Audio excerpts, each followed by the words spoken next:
The legal definition of lynching is when three or more persons, which constitute a mob, put someone to death extra-legally without court sanction, without legal sanction, and they do it for the purpose of tradition and or whatever their version of justice is.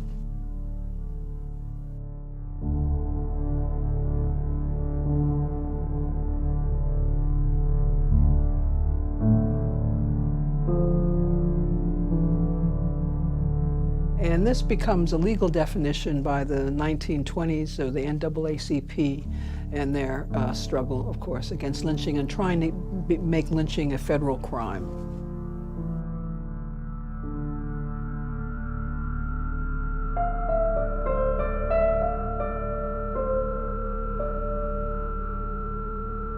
Lynching actually begins in the Revolutionary War years. And it's named after the brother of the man who founded Lynchburg, Virginia.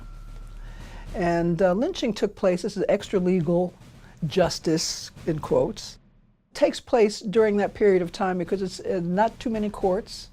It's sort of difficult to get to them.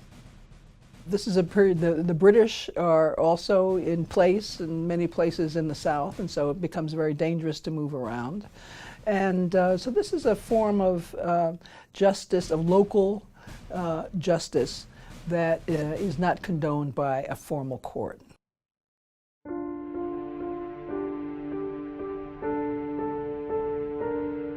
It's interesting, it's not until 1886 that the number of black lynch victims actually exceed the number of white lynch victims. So this is an American tradition that becomes racialized later for a number of reasons.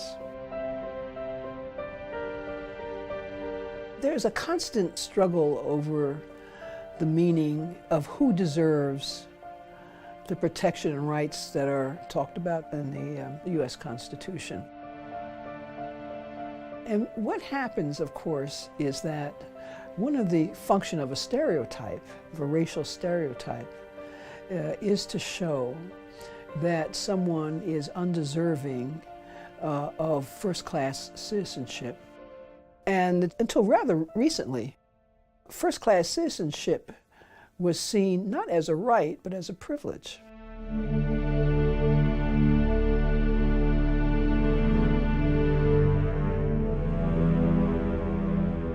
And it was a privilege accorded to those with a particular character and who lived their life in a particular way and had the honor that you are talking about.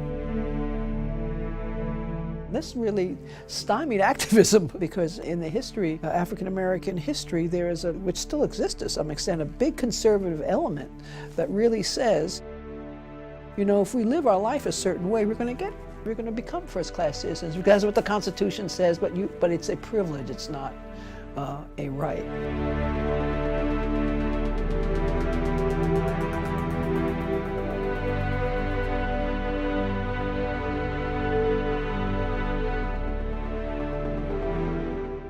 In the late 19th century, an evolving scientific theory claimed that human beings could be categorized and ranked by such constructs as social standing and group affiliation. Drawing on Charles Darwin's theory of biology that the fittest will survive, this science, called social Darwinism, perpetuated various myths about how societies evolved. One particularly destructive myth was that black people were inferior to white people. And therefore, there was a justification to suppress their advancement in all areas, lest the society as a whole be brought down.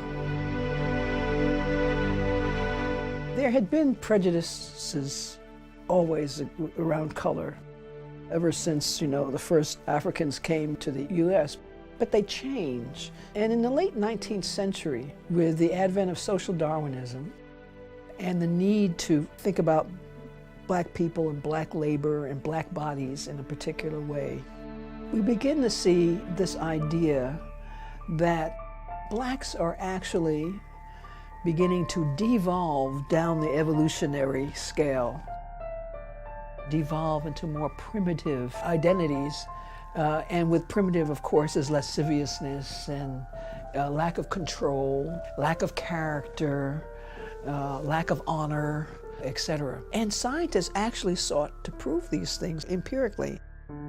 And from there, they begin to also think about the notion of what is happening to women. The idea around women's sexuality begins to change in this period of time as well.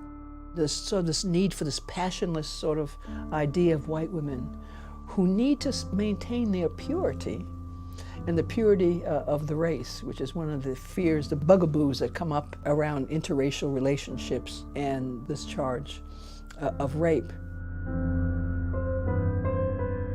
While there was no shortage of reasons for discrimination against black people by white in this period, the emerging myth of the threat of the rape of a white woman by a black man became a tense focal point, and the often false accusation of rape, the chief justification for lynching. One person of the period to expose this destructive myth was black journalist and anti-lynching activist Ida B. Wells.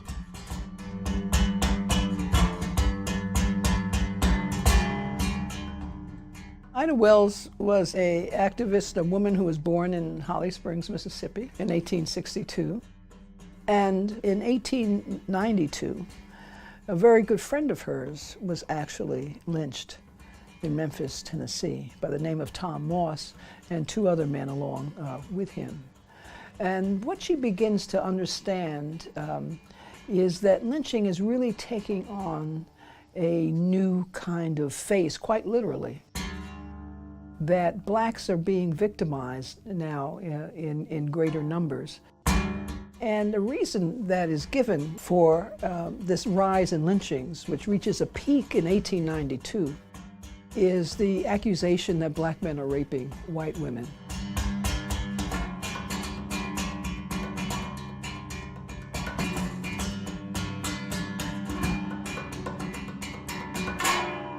And she says it's new because there's no history of this in the numbers that people are professing. She knows that Thomas Moss certainly hasn't, and there's a whole history, there's a reason why he was lynched. He was actually competing successfully with another, with the white store owner.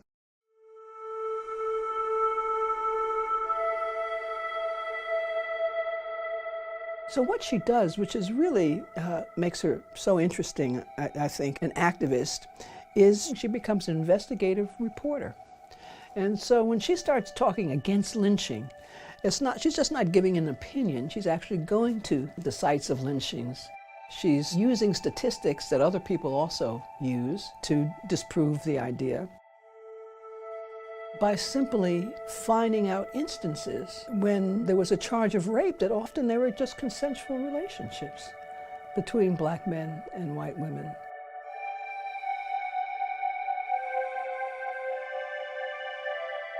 And that in and of itself it turns the world upside down. Because if it's consensual, black men aren't monsters, as even now the social scientists are saying. If it's consensual, white women aren't desexualized and innocent of any kind of behavior and in need of all this protection, which black people are being killed in the name of. So it's a notion that really involves all of them, and they're all often dependent on the other and defined in opposition to the other. You can't have white people if you don't have black people, right? With all of the characteristics that are also defined in opposition to one another. I mean, this is one reason why you have to have lynching, that even segregation, there's too much equality. I mean, you have to have something that really distinguishes white people from black people.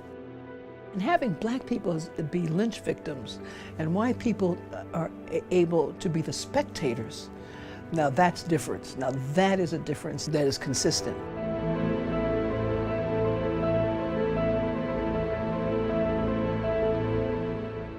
According to the Tuskegee Tuskegee Institute, from 1882 to 1951, 4,730 people, Mostly black. mostly black, were lynched in the United States, they were tortured, hanged, burned alive. dragged behind trucks, and in several cases Their bodies bodies were were dismembered, and the pieces either discarded or kept by many as souvenirs.